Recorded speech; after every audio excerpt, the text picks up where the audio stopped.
John, I have called for churches between what is going on in our state capitol and us pastors who are trying to encourage our people to go the right direction.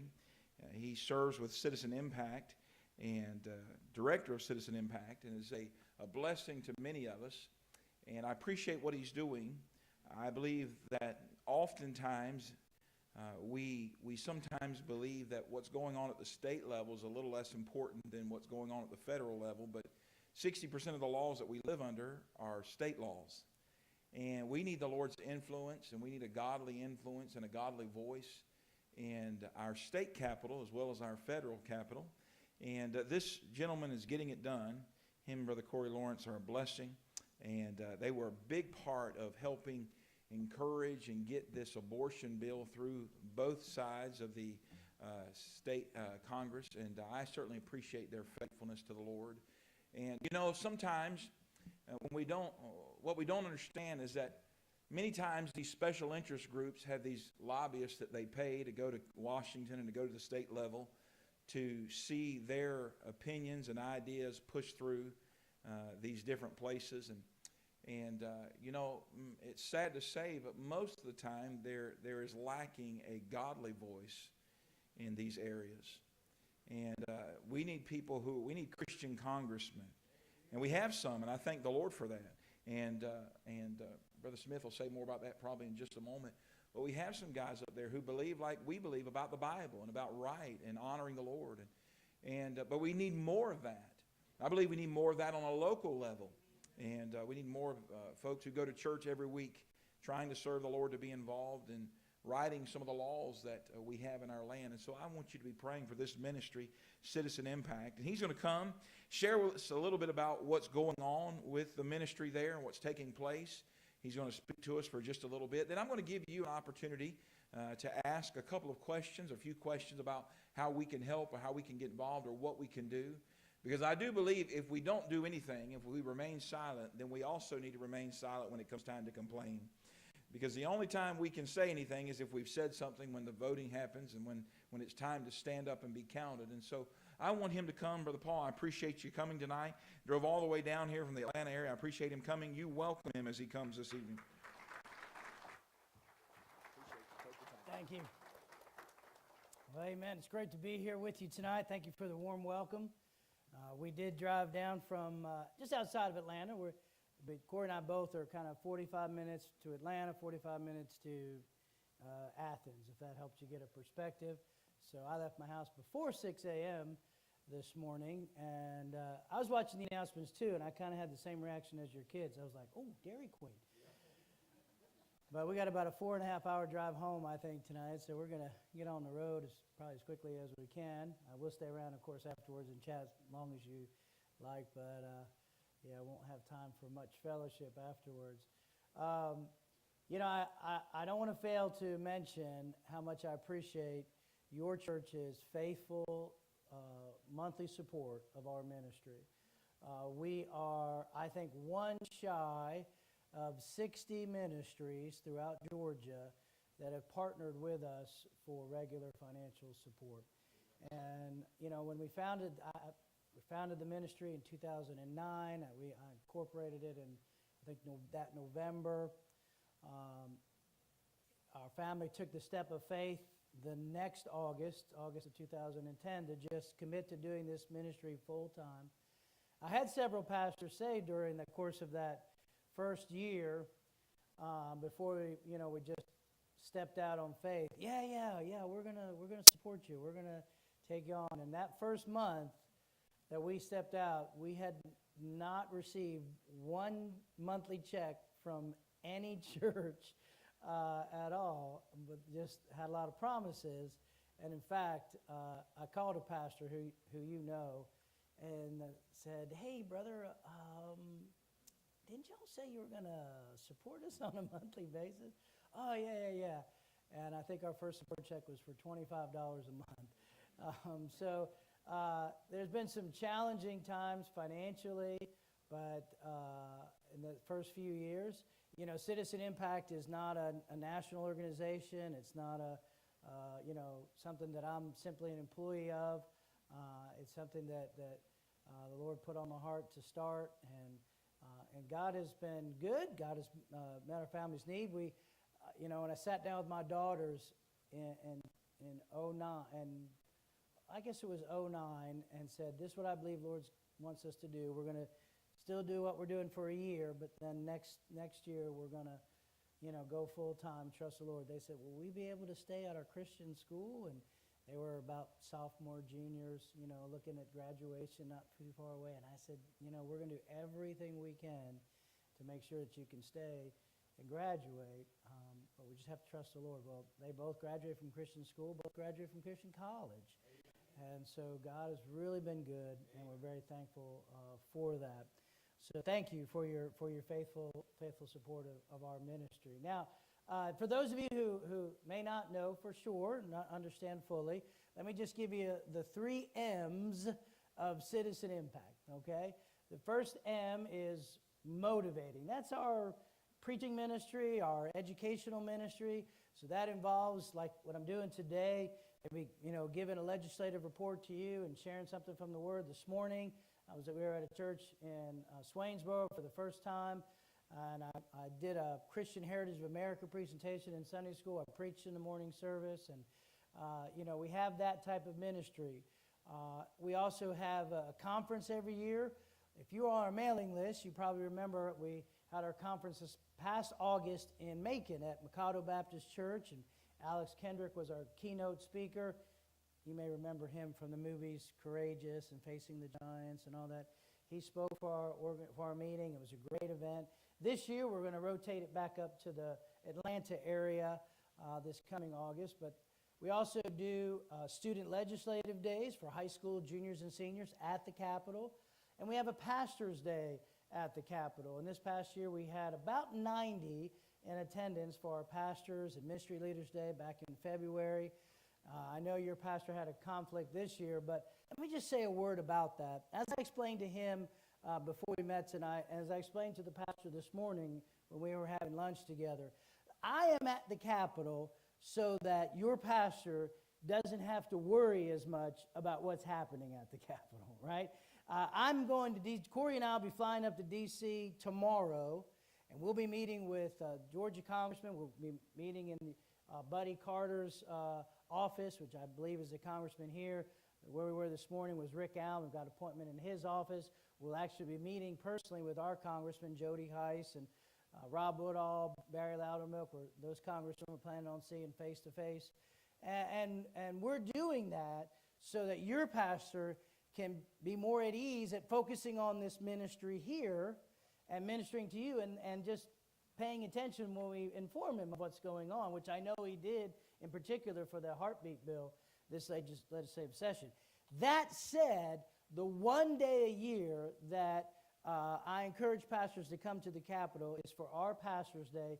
And what that does, while those legislators, and not just the legislators, but this past February at our Pastors' Day, the governor spoke, the lieutenant governor spoke, Secretary of State, they spoke to our pastors group, and they saw the room full of pastors that came all the way up to Atlanta to the Capitol on behalf of and in affiliation with the ministry of Citizen Impact. What that does, when Corey and I speak to them again, they recognize, oh, these guys really do represent churches all across church. If 100 pastors will come all the way up to Atlanta for the day, that means there's probably 4 or 5 times that many that they represent. We better listen to what these guys have to say. So it's a real value to have pastors come up that one time per year, and I'm sure that you'd be supportive of your pastor doing it. Coming from this far, I know you'd have to come the night before. We start at breakfast. We go all throughout the morning. We have time carved out for the pastors to talk with the state house member and state representative from your area, meet with them personally. It really makes an impact on those guys to have pastors from their districts come up and talk to them. So that's all, and this is all part of our educational ministry, our table in the back with handouts and other materials. That's all part of that.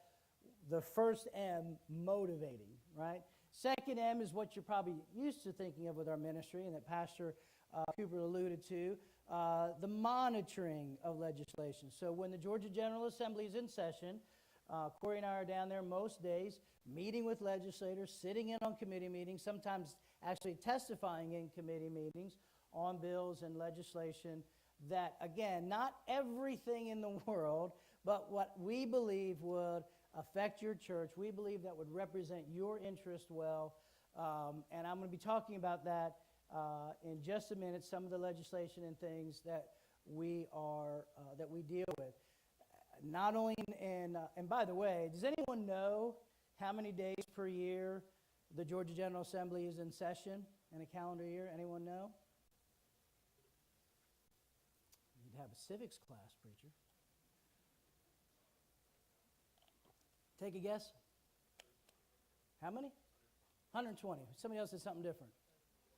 40 days. Somebody had it right. I heard 40 something. Maybe you said 140. 40 days. They were done this year by April 2nd, my birthday, if you're keeping track. They didn't recognize my birthday, but anyway, 40 days.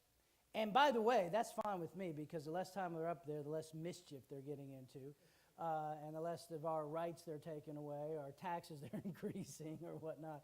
40 days. Now, you may be surprised, they make, those that work in the Gold Dome, both the senators and House members, as a legislator, you want to know what they make per year? Have a figure in your mind, and then I'm going to tell you. $17,500 a year. So it's not a full-time job, and most of them have other jobs and other sources of income. And maybe some of them are independently wealthy. I don't know. Yeah. So Corey and I are down there during that time.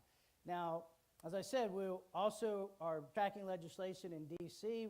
To do that, we coordinate with the American Association of Christian Schools, which has an office in Washington. See, my previous ministry was the Georgia Association of Christian Schools, and I have a relationship with the American Association of Christian Schools. And so I still help to represent them legislatively here in Georgia. So we coordinate with them. Otherwise, I think it'd be impossible for me to keep up with what's going on in Washington. So they're great about keeping us up to that, and we coordinate our visit with them when we go up this coming week. And so both on the state and national level. And by the way, we'll make at least one more trip to Washington, D.C. this year, maybe two, doing the same kinds of things, okay? So I said motivating is the first M, monitoring is the second M, the third M, ministering to those in the capital community. My background's not law, not politics. I studied for the ministry, got a Bible degree from Pensacola Christian College, got a seminary degree from Bob Jones University. All I ever thought I would do is just be on a church staff somewhere, work in a church. And did I split the crowd right there by any chance? We're good? Yeah.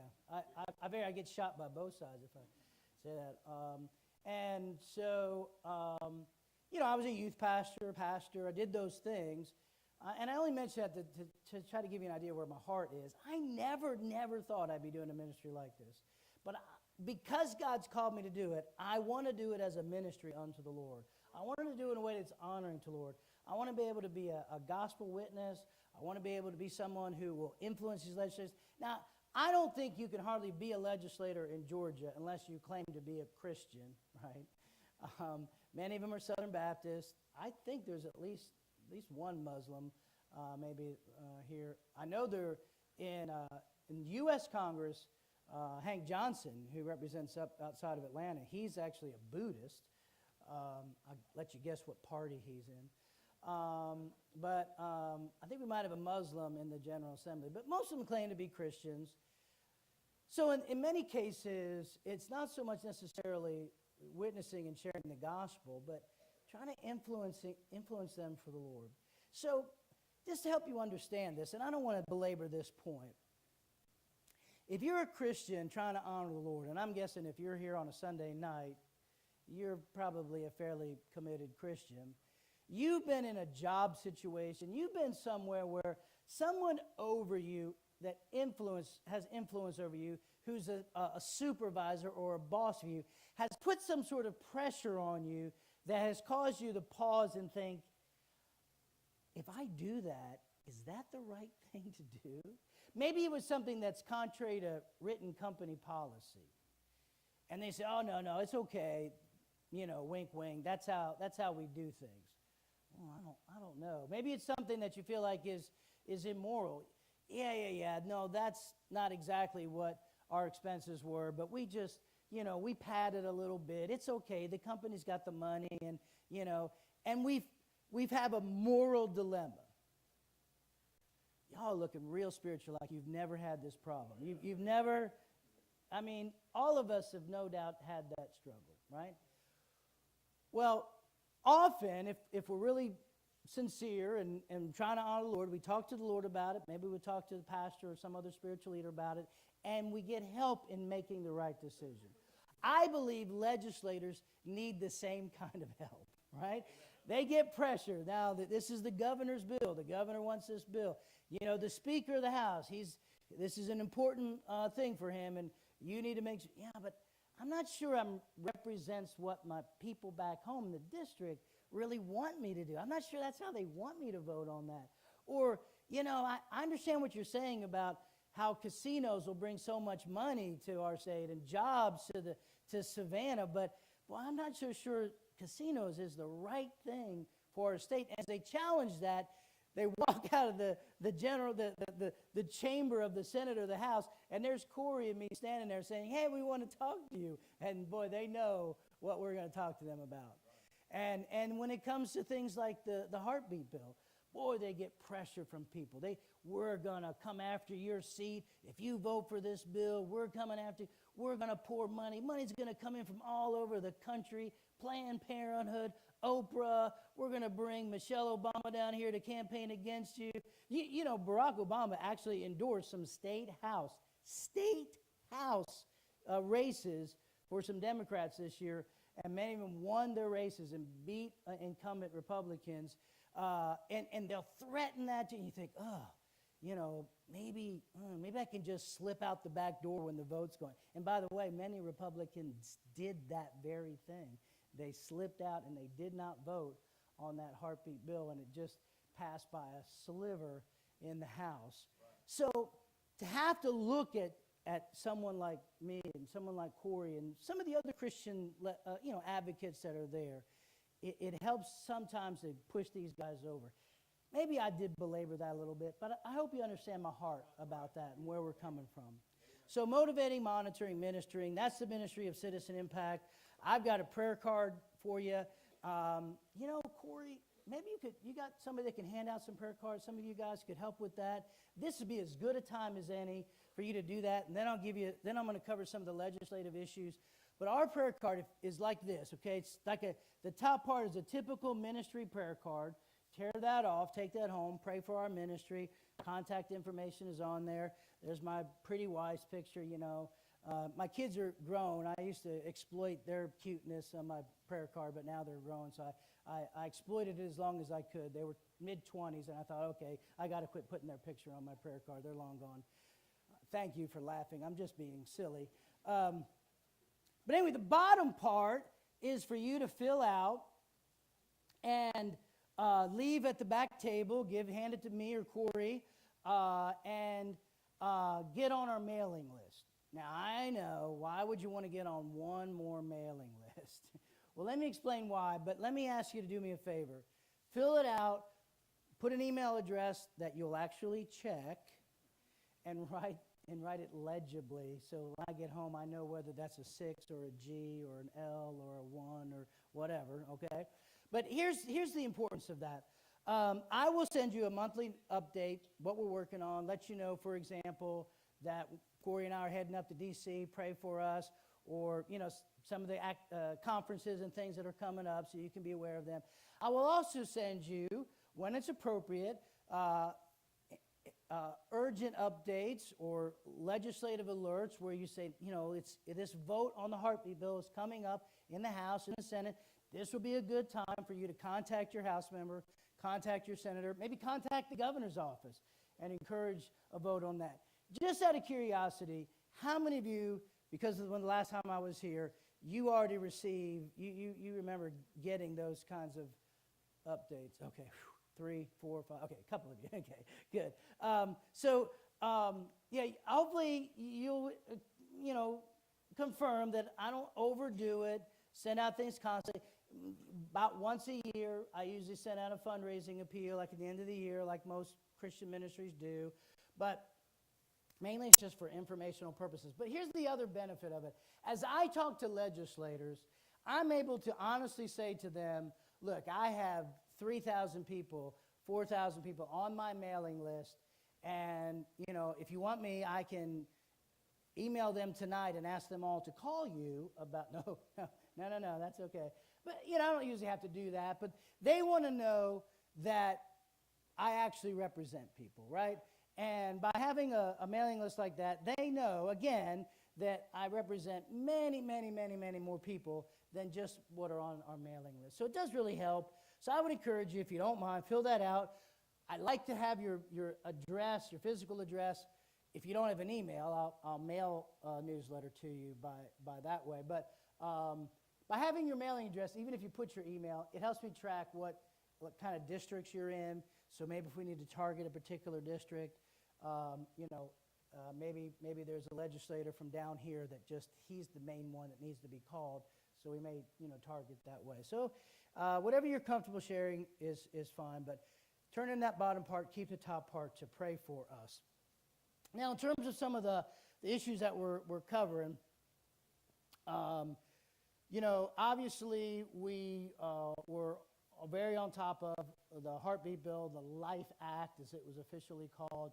This is a piece of legislation that was the biggest change to abortion law in Georgia in a long time, probably since Roe v. Wade back in the early 70s. And what this establishes is that life begins when a heartbeat is detected. Now think of the common sense behind this. At the end of life, when do they determine this body is no longer alive? When there's not a heartbeat, right? And why wouldn't you recognize that life begins when a heart... Now, if you're like me, we believe life begins at conception. That said, from a legal standpoint, to be a little more generous, if you will, and say, well, just at least acknowledge that life begins when there's a heartbeat, seems very reasonable. And not only if you're a Christian and looking at this from a biblical or moral perspective, but even just scientifically and medically. There was a time when it was thought that, we'll consider it a life when it's viable outside of the womb. Do you realize how much that has changed since Roe v. Wade? Do you realize how early now? In fact, I just read an article where scientists are working on an artificial womb where babies that are having trouble developing in their mother's womb can be potentially moved into an artificial womb and grow there. I mean, the advancements in this kind of area medically is just phenomenal. To say life begins when it's viable outside the room, well, when is that?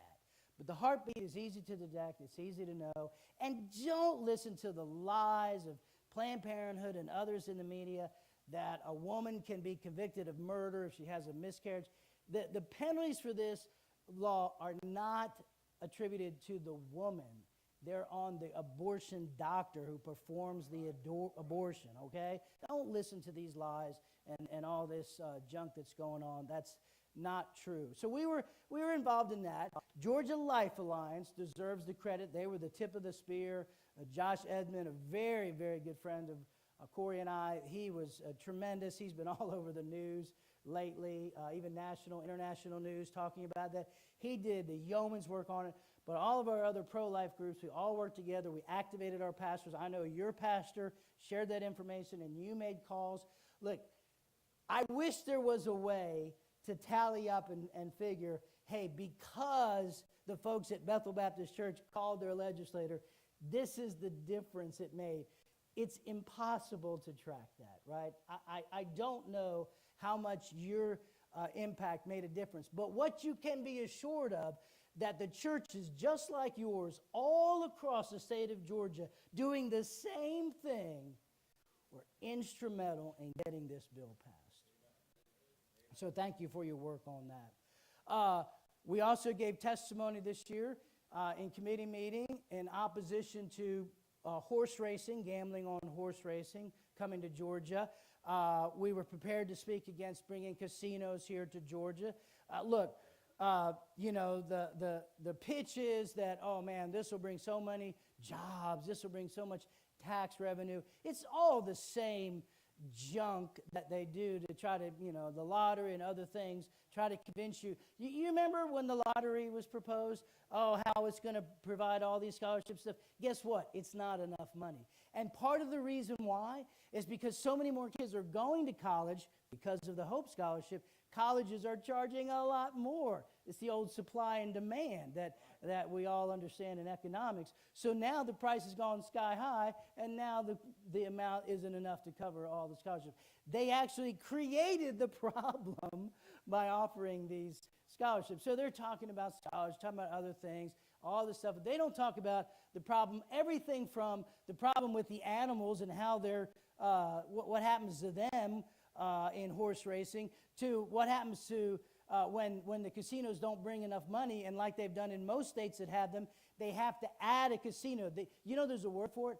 Racinos, horse tracks with slot machines and other things, because the horse racing isn't bringing in the money that they promised it would do. Not to mention with that kind of gambling, with casinos, how it just cannibalizes all of the businesses in the surrounding area. Not to mention all the crime it brings in, drugs and human trafficking, all that junk that goes on. And when we talk to them, when we sit down in a committee and speak to a room full of senators, well, a panel full of, let's say, 8 or 10 senators, but then a room full of lobbyists, probably nearly as many as are in this room right here, all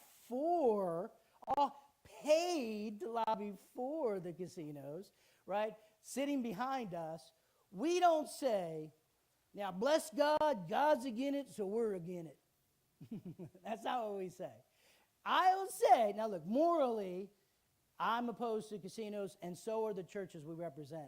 But let me tell you the practical problems with casino. And I outlined what I just told you about the crime, the prostitution, all the bankruptcy. And then I'll usually add at the end, and guess who's going to be dealing with the families whose dad is spending all the money on gambling, who's bankrupt, who's addicted, whose families are falling apart? The pastors that I represent will be picking up the slack and dealing with all the fallout for your casino. Now, to God's credit, our group, as well as the other groups who are fighting these casinos, so far, we've been somewhat successful in that we haven't gotten casinos yet. You can imagine the obscene amount of money that's being spent by gambling interests to bring them in. And, you know, we're not giving any money to campaigns. We're not hiring the legislator's wife to be a political consultant. You know, we don't have the money to influence them that way. But we have, not to be overly spiritual, we have the Lord. And I think he's really helped us to push back against that. A couple other things I'll mention. I'm trying to be sensitive to the time, but I think y'all are interested in this stuff. So we were able to help on a tax issue. Normally we wouldn't get involved in tax policy, but this affected churches. Do you recall how several years ago Georgia changed the tax law on your personal vehicles? So remember under the old system, some of you might be under the old system, where, can I do this? Is this permitted? So I feel like I'm caged in there. I think it's only making me more like a gorilla trying to get out. So it's lovely, though. I mean, it's very nicely. I really like that. So under the old system, that property tax bill on your car was due every year when? On your birthday. Happy birthday, here's a tax bill from the state of Georgia, right? People started calling that the birthday tax, and they hated it. So Georgia said, we're going to change this. And they changed it so now you pay that tax when? When you buy the vehicle. I think this was actually a good solution. They did away with the sales tax that you used to pay when you bought the vehicle and then pay the property tax every year. Did away with the sales tax and just added what they call the TAVT tax to TAVT tax. That's like saying VIN number, okay. So the TAVT, the ad valorem tax, you pay it when you buy it. Then you don't have to fool with it anymore. You just renew your tag every year at, what is it, $18, $20, right? Everybody says that's a great plan. No one thought about how it would affect churches. Churches have always been exempt from that ad valorem tax. So when you renew your tag on your vans or buses, whatever you have, you don't pay that property tax. You better not. You don't have to. Sometimes I have to help pastors with that. I have to send them the Georgia code that says churches are exempt. They have to take it down to the tag office and say, look, we're exempt. Oh, okay. But under the new system, no such exemption occurred. And this was brought to my attention when first a pastor from over in Peach County called me and said, hey, we had a van donated to our church from another church. I went down to the Peach County tax office, and they said, well, that'll be $300 for your tag. $300? It was given to us. Well, it doesn't matter. It's on the fair market value of the vehicle. Pastor in Waycross called me, a Countryside Baptist. Hey, we had a van donated to our church. Same experience. I went to the legislators, and I explained the situation. And to their credit, every one of them said, oh, Paul, we got to fix that. We did not mean to do that. And so even though no one opposed it and everybody wanted to do it, it still took several years just because of the way things work there. And we were able to get that changed so that if a church has a vehicle donated for the church's use, you don't have to pay the 7% ad valorem tax on that donated vehicle. Now, your church may never get a vehicle donated, but if you do, depending on the value of the vehicle, this could save you hundreds and hundreds of dollars. Now, I think that citizen impact is valuable merely because it exists, right? What we might call intrinsic value. But I like sharing that story because that's a way where we actually saved you real money, right, and helped the churches that way. Now, the other bill I want to talk about, I don't want to take the time. We helped several years ago on the bill that came up that changed the law regarding churches being gun-free zones. Now, normally, again, I wouldn't get involved in Second Amendment issues, things like that, because it affected churches. I actually testified in committee and said, churches should be able to decide that for themselves. Just let them decide. I didn't bother telling them that, plus most of the churches I go to, there's plenty of people already carrying weapons. I just know independent Baptist churches, right? But I did testify, and that bill did pass. I had very little to do with that. But I just want to let you know that we supported churches deciding what their policy, not making the church, I believe, a target. Where do these guys target? Schools, houses of worship? Why? Because they're gun-free zones, right? They don't magically think to target a crack house, They don't target a gun store, right? They target where it's gun-free zone. Well, churches shouldn't be victims of that like that, and so you decide for yourself. The last one I want to mention is the Religious Freedom Restoration Act. I've been talking about this for several years. If you've been getting our newsletters, you've heard me talk about this since, I think, 2014, maybe 15.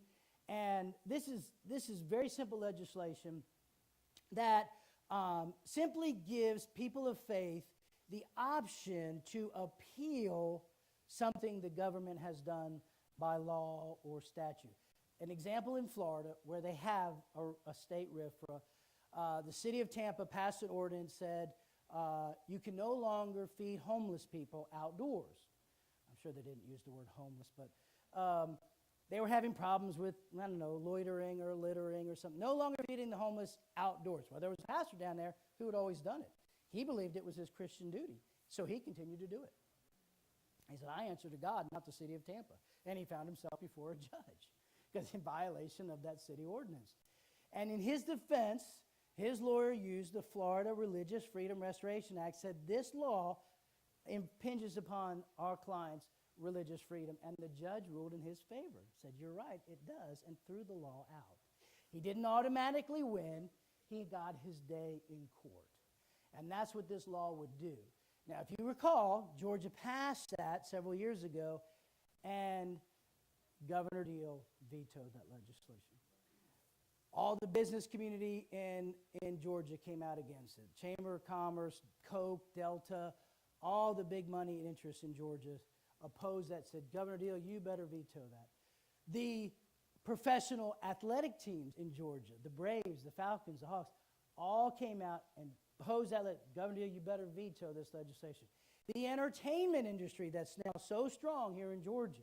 And not only are they bringing Hollywood movies here to Georgia, they're bringing Hollywood values here to Georgia. And they are influencing our state.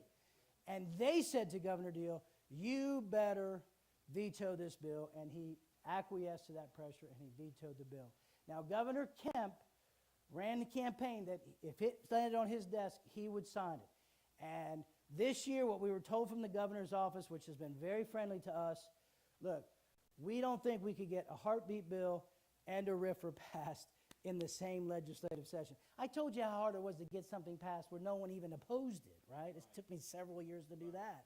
So they said, we want to do the heartbeat bill this year. Let's try RFRA next year. So we're hoping that's the case. But I will say this. I believe he signed that pledge when I know politicians never want to sign any kind of pledge, even with something they typically agree with.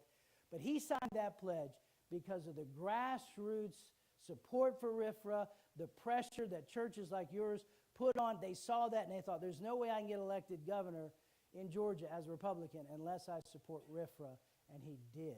So we're thankful for that, and we hope to see that. Now, tomorrow when we go to D.C., we'll be dealing with the Equality Act. This is a terrible piece of legislation that just passed the House on Friday in the Democrat-controlled House. I honestly can't even get into the details of this legislation in an audience with children. That's how bad this is. But you know, I'm sure, enough about what's happened in the LGBT movement and how the pressure has been put on schools to accommodate transgender students, let them compete, let boys compete in girls' sports, let boys who identify as girls go in the girls' locker room, do all those things. And this bill does not provide any exemption for Christian ministries. Imagine Christian schools, other Christian ministries, having to accommodate a kid who says, well, today, the 17-year-old boy, I'm a girl, so I want to go into the girls' restroom, or I want to compete. They are, these boys identifying girls are just blistering the competition against girls. And these girls are saying, we already know what's going to happen before we even run the race. These boys, we're allowed to call them boys, and you won't either if this becomes law, are just stronger, faster, etc. This will affect so many aspects of our life. The Religious Freedom Restoration Act that I talked about, there's a national one, there's a federal one that helped Hobby Lobby win their court case several years ago. It would just decimate that law, and it has passed already the U.S. House just this last Friday. So we'll be focusing on our senators on this issue, and that's where you can focus as well, is our U.S. senators here in Georgia, David Perdue and Johnny Isaacson. Again, graciously, kindly contact them, use their online form. When you contact them, when you use their online form, give them your address so they know you're a Georgia resident, right? Let them know that you don't want them to support this. It doesn't look like it has the support in the Senate. The White House has expressed reservations, although they have not said the president would veto it. They just said he opposes it. So I am very concerned about the Equality Act. It's nothing about Equality Act. I encourage you to read about that and contact your senators about that. Now, just to leave you with a challenge, would you turn in Nehemiah chapter 4? I'll just take a couple of minutes here.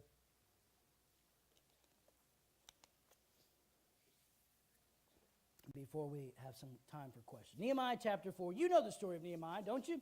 Nehemiah was given the task by God to rebuild the walls around Jerusalem that were broken down, if I've done the math correctly and figured out the history correctly, some 150 years.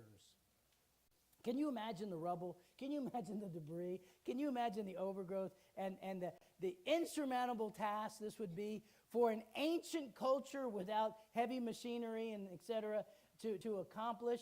And if this wasn't a difficult enough task that God's called Nehemiah to do, the enemies of God showed up to oppose and to thwart what God had called him to do. So in Nehemiah chapter 4, we have this kind of coming to a head where he has to rally the troops, if you will, talk to the workers and encourage them in the work. Nehemiah 4, verse 13. Therefore said I in the lower places behind the wall, and on the higher places I even set the people after their families, their swords, their spears, and their bows. And I looked up, and I rose up, and I said unto the nobles, and to the rulers, and to the rest of the people, be not ye afraid of them. Remember the Lord, which is great and terrible, and fight for your brethren, your sons, your daughters, your wives, your houses. I think if he was writing that in 2019, he would add, and your churches. We are living in a day when our churches, our Christian values, the very virtues that we all believe and aspire to are under attack. Now, I had someone tell me when I started this ministry, look, don't be like those other Christian activists that are always sounding like Henny Penny, the sky is falling, the sky is falling. And I try to be careful about that. And I've had people say that I don't say enough about all the problems and things that are going on. Look, I try to be measured about this. But I have been going to Washington, D.C. since 1996, lobbying Congress, and I don't know of a more troubling piece of legislation than this Equality Act that could literally impact your very lives, your churches, your ministries that you care about, the Christian values that we care about. That has already passed the U.S. House. I'm not the Henny Penny, the sky is falling when it's not. It has passed, right? We have seen here in Georgia a very simple religious freedom Restoration Act that 30 other states have passed. All the states around Georgia, Florida, Tennessee, Alabama, South Carolina, all have passed this bill. We can't get it passed here in Georgia because of the enemies of God who are thwarting that. I'm not saying the sky is falling when the sky is not falling. It's happening here in our state, right? Now, I am encouraged by the pro-life bill that passed. That is probably the single greatest piece of legislation that passed since I incorporated my ministry in 2009 in the state of Georgia. I will give credit as much as I question some of President Trump's tactics and some of the things he says and his tweets, like most of us. I will give him credit. From the time he campaigned, he has taken a strong position on life and a strong position against abortion. He has nominated judges, not just in the Supreme Court, but down through the federal system, that support our values on this life issue.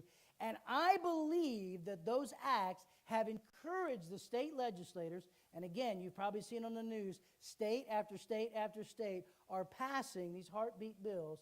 I give him credit for speaking up on behalf of life. As much as many things I could criticize him for, but I give him credit for that. These are wonderful things. But don't let that lull you into thinking that everything is bright and sunny now and everything's going to go in our direction. I am thankful that the life issue is going our direction. It has partly to do with science, the fact that these young girls considering abortion can see their unborn infant there in a 3D image sucking her little thumb, and that science has helped the life issue, no doubt. I don't think it's a result of a religious revival in our country. I think it has a lot to do with science. I don't believe for a second that the solution to our values being attacked, our foundations being torn down, is just more legislation and more politicians being elected. I believe the solution is revival in our churches. But I want to say to you tonight that if there's ever been a day when we need to stand up and protect our values, it is today. And Nehemiah goes on, if you look at a later verse down, 17, in just an effort to not belabor this. They which builded on the wall, and they that bear burdens, with those that laid it, every one with one hand wrought in the work, and with another held a weapon. These folks saw the enemies of God coming out against the work of God. They didn't stop the work that God called them to do. And I want to be clear that I emphasize, I do not believe that you need to do what I've done. Give up your jobs and go up to the Capitol and lobby for Christian values. I'm not saying that. I don't believe that you need to stop having vacation Bible school and activities at DQ and summer camp ministry so all of you can lobby Congress up in Washington, D.C. and affect this change. But I do believe, much like the workers on the wall, that we need to recognize that with one hand, we need to be doing the work of the ministry, and with another hand, we need to be defending our religious freedoms, just like the workers did here. And before we get into Q&A, I'm going to just give a closing illustration, personal illustration. So I've been going to Washington, D.C., as I said, since 1996. Initially, it was to attend the American Association of Christian Schools Conference every September. I still attend that conference. Corey's been going with me for several years. In 2001, we were invited by the brand new George W. Bush administration to come to the White House, all of the conference attendees, to come to the White House for a briefing by White House staff. Boy, we were excited about it when we got on buses on the morning of 9/11 to head over to the White House. We didn't have our briefing that day. As we got there, this was before smartphones and such, we just heard the White House is being evacuated, get away from the White House. I asked one of the cops on the street, what's going on? Oh, well, they think a plane is headed for the White House. Well, I had no idea planes had struck World Trade Center. I had no concept really of what was happening at that moment. I just simply moved down the street and got away from the White House and trying to get my brain wrapped around this. And interestingly enough, there was a gentleman who has car parked on the curb. We're talking about a half a block from the White House. He opened his car door and was playing the radio, which of course was having all the news reports of what was happening. This is where I heard for the first time, planes struck the World Trade Center, the FAA has shut down all flights, like most of us heard that morning, and many of you will remember where you were when you heard that. I was standing on the sidewalk in the shadow of the White House listening to a guy with his car door open and playing the radio. Well, several from our group, many, we just kind of scattered, but probably 20 of us, 30 of us, ended up on this sidewalk, standing around this car with the door open, listening to these reports, just looking at each other saying, what is going on, right? What is happening? And someone of this group of pastors and Christian school principals finally said, we should pray. Yeah, that's good. Yeah, good idea. So we stopped and we formed what, I don't know, you could call little impromptu prayer circles. 6 or 8 of us were in a circle I was standing in. And I think I saw at least 2 more circles of our conference attendees that stopped and stood and began to bow their heads and pray. Well, at the same time, White House staff who were exiting every door of the White House you could. And when I say White House, I'm talking about the West Wing. I'm talking about the Eisenhower Executive Office Building where most of the White House staff work. Some of them came right by us with their lanyards, White House ID, and stopped and said to us, "Can we pray with you?" And of course, we welcomed them into our little impromptu prayer circle. And by the way, I think that was the germ of where God burdened me about, hey, people like that need spiritual help and spiritual counsel, and I strive to be that. But that's not why I tell you that story. Thankfully, I had driven up to D.C., so I was able to drive home the next day. And the next morning, I got the USA Today newspaper at the hotel. Now, I would never pay for that, but you get it free at the hotel. And I don't know if it occurred to me then or when exactly it occurred to me, but if you're familiar with that paper, after the first section of the news section, you have 3 more sections, right? You have the sports section, and I don't know what order it is, but sports, money, and then entertainment section, right? Life section. Well, at some point during those subsequent days, it just kind of all hit me. Do you remember, those of you who remember those days, what happened in the subsequent days? Well, initially, the wheels of commerce came to a screeching halt. Wall Street shut down. I mean, if you even went to work, not much got done, right? That weekend, Saturday and Sunday, the college and pro football games got all postponed. That's something when they start canceling football games in this country, right? And then Sunday night, I think it was the Emmy Award. Some big Hollywood award show got canceled, postponed, and several Hollywood movie premieres and things all got canceled. And it just kind of came to me. Business, commerce, money, sports, entertainment industry. Those are the three gods of America. And it was as if God was trying to get our attention. I don't think he was trying to get the attention of the world. They're lost. They're going to worship false gods. I think he was trying to get the attention of the church, where we have these false gods of money, wealth, power, sports, entertainment. Now, fast forward with me to what I said happened in Georgia a couple of years ago. The General Assembly passed a Religious Freedom Act, and Governor Deal vetoed it. Why?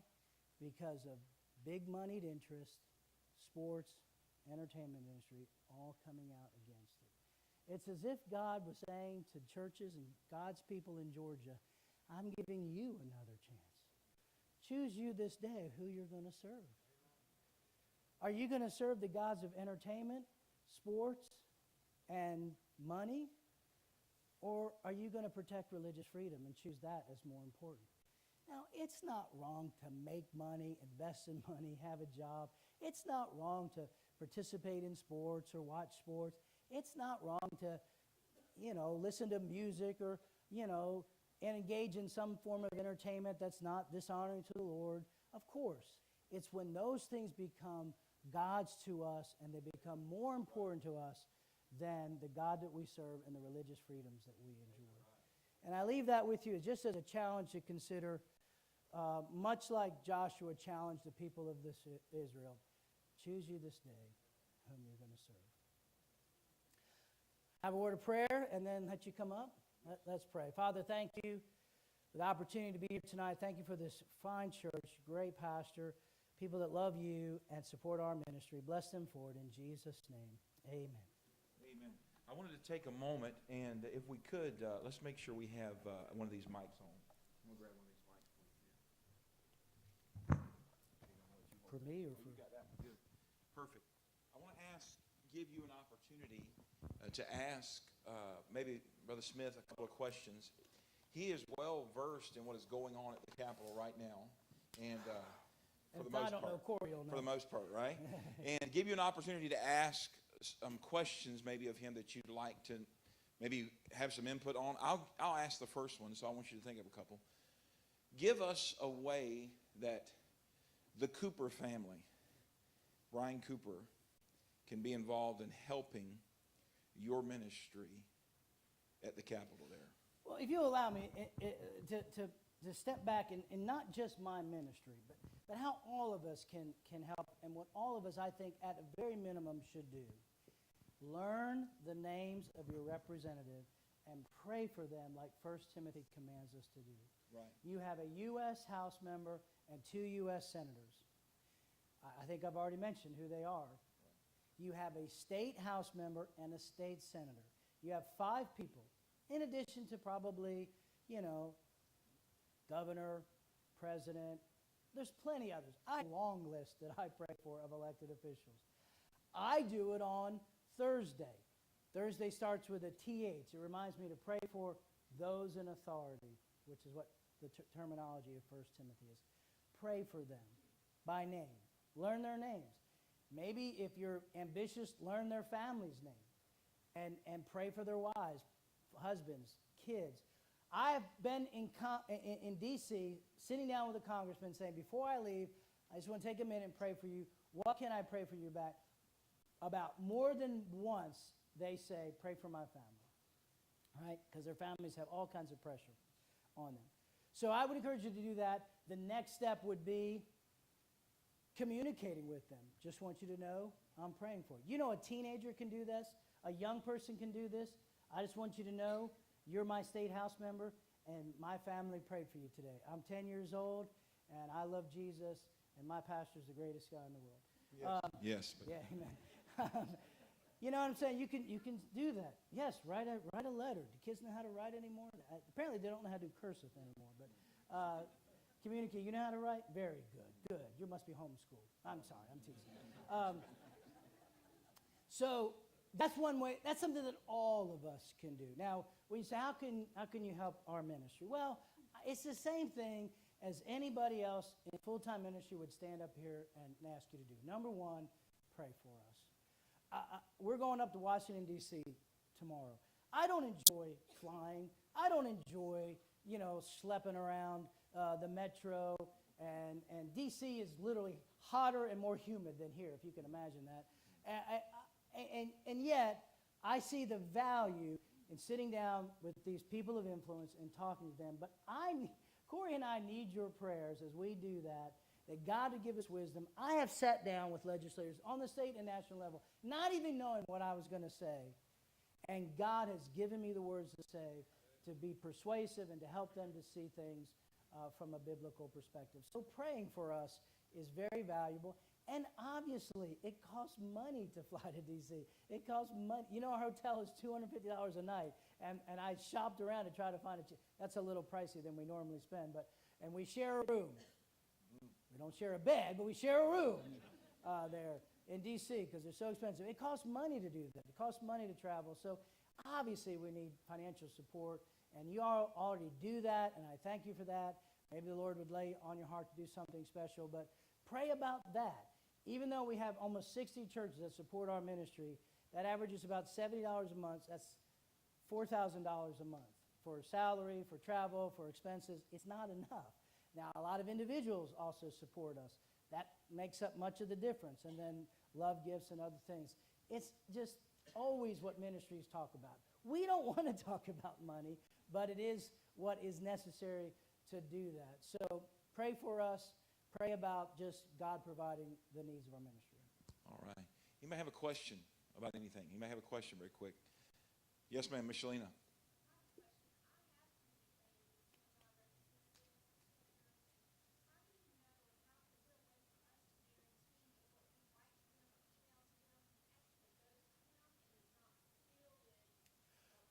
Great question. I will say this. Number one, when you write a letter, when you send a letter through the mail, it's very delayed.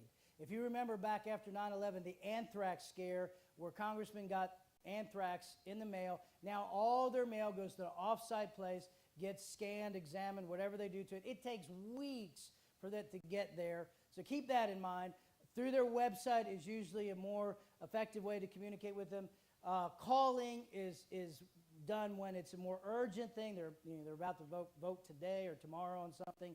That's an effective way to do it.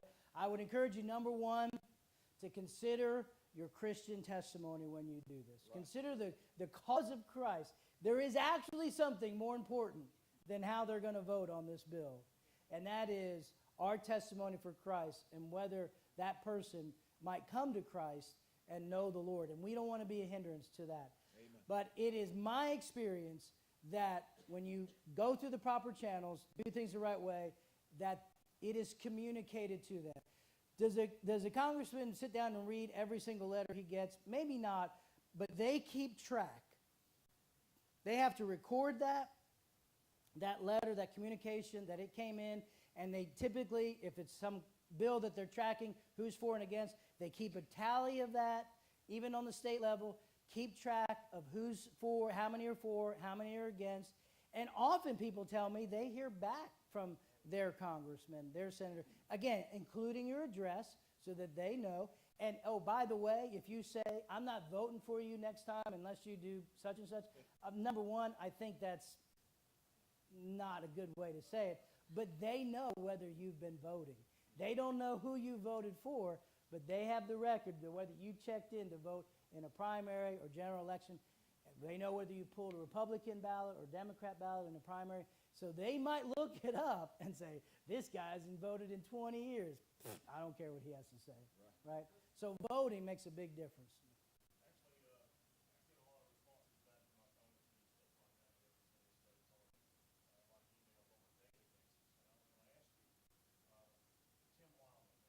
Yeah. Yeah, great organizations. Yeah. that have millions of dollars, by the way.